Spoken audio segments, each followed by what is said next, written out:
Насочваме се към Варна, за да проследим как протича вторият етап от ремонта на вълнолома край пристанище Варна-Изток. От години това важно съоръжение се нуждаеше от възстановяване. Подробности сега от Деян Михайлов и неговия събеседник. Деяне, здравей! Добро утро от Варненския вълнолом. Той е построен през 1906 година и всички тук се надяват да продължава да служи на обществото и да спира големите морски вълни на Черно море. Да, тук започва вторият етап от ремонта, всъщност тече вторият етап от ремонта на вълнолома. Какво представлява този ремонт? Сега ще ни разкаже Добрил Добрев от пристанищна инфраструктура. Добро утро, господин Добрев. Какво представлява този ремонт? На зрителите на БНТ. Значи, проектът е изготвен 2015 година. Тогава се извърши 100 метра от вълнолома.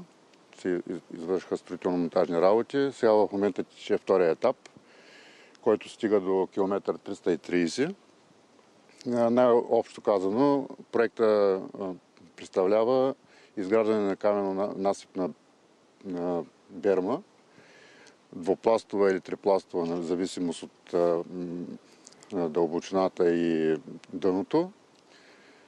Изпълняват се пластовите с височина около 2 метра. Бермата навлиза 12-13 метра навътре от самото съоръжение. С наклонено към 2 се прави откоса. И се прави бронировка от тетраподи, наредени в 2 реда, взаимно заключени. Колко време ще продължи този ремонт? Значи този ремонт, най-вероятно втория етап, ще приключи края на май месец. Просто забавата идва от това, че през сезона има забрана да се строи тук на место. Каква е цената на ремонта? И още метеорологични условия, които ни позволяват да работи техниката.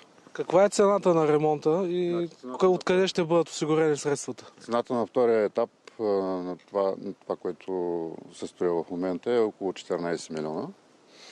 И осигурените средства са от държавата чрез ДППИ. Много. Всяка година изготвим инвестиционна програма, която се одобрява от министра на транспорта и се реализира. Да кажем как ще изглежда след ремонта, защото много хора си мислят, че тук ще се оформи алея за разходки, но не е така. Може би ще изглежда така, както е зад вас. Да, точно така ще изглежда. Никой да не си мисли, че примерно това ще бъде оставено като път.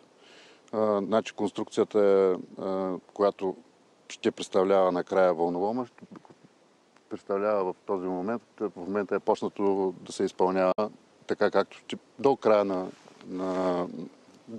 вълнолома ще бъде по този начин, както е зад мен.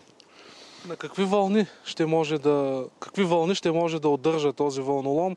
Ние бяхме свидетели как през годините вълните прескачат сегашния вълнолом и заливат част от паркинга на Морска гара.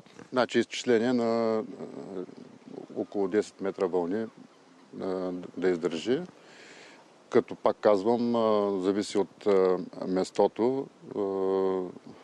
Колкото по-навътре влизаме в морето, толкова и вълновото въздействие е по-голямо. Колкото е по-към брега, вълновото въздействие е по-малко и там фактически тетраподите са с по-малка тежина, но си изпълняват предназначението. И накрая призивът ви към гражданите, тъй като тук има много хора, които обичат да се разхождат, тинейджери идват, рибари. Какво бихте им казали на тях за вълнолома? Призивът ми е единствено да се придвижват по-безопасно, да не предприемат рискови качвания по тетраподи, по кранови, по съоръжения, защото дълбочините са сериозни, 8-9 метра. Отделно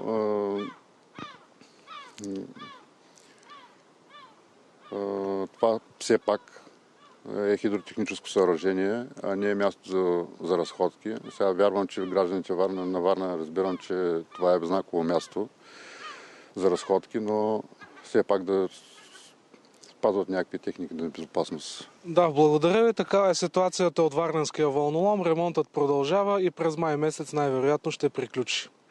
Успех на възстановяването, както ти каза, това съоръжение трябва да е там, за да пази от суровите, понякога черноморски вълни.